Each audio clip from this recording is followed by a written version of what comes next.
The biggest lesson we can take from this pandemic is that we need to promote a centralized public health model, which should promote sustainable innovation as well as widespread and fair access to health services. I can speak, for instance, with respect to the Italian public health model, which is, for instance, organized and based on regional autonomies. We have 20 regions who can almost independently address organization, operational matters, as well as cross-cutting topics such as access to new and innovative medicine. They need to cope with 20 different health systems. Is a big bias also for the companies' investments. And the second big lesson is related to the limits of the so-called hospital-centered health model. Indeed, in order to optimize investments, it is really important to strengthen also chronic care management at local territorial level while focusing hospitals on acute care treatment only. And last March, for instance, the New England Journal of Medicine published an article by a team of doctors from a hospital in Bergamo, one of the most affected areas in Italy by COVID-19.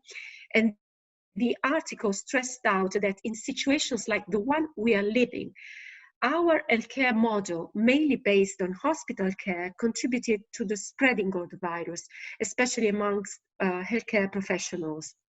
And the article is suggesting changing our approach towards a new community care perspective based on the management of ordinary health issues at local level. At the beginning of the virus that spread, all the patients were sent with some symptoms, that could be related to COVID-19, were sent to the hospital. And, at hospital level, they were not prepared at the very beginning, because at the beginning they couldn't really identify that the disease was of a different kind with respect to pneumonia or other types of flu-like diseases.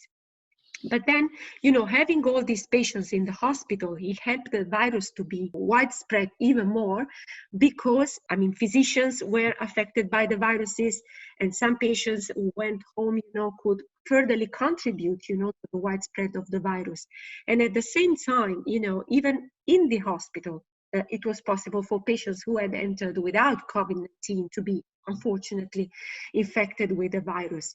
While at community level means that if you're able to send to the hospital only those patients that do need to be treated in intensive care, while the others can be treated home.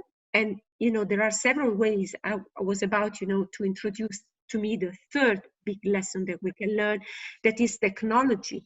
Nowadays, we have enough technology to allow physicians to treat their patients home and also to diagnose their patients while they're home. It is mandatory to strengthen IT systems and introduce also what is called, telemedicine or remote monitoring for chronic patients, especially among, fragile populations such as elderly people or patients with comorbidity.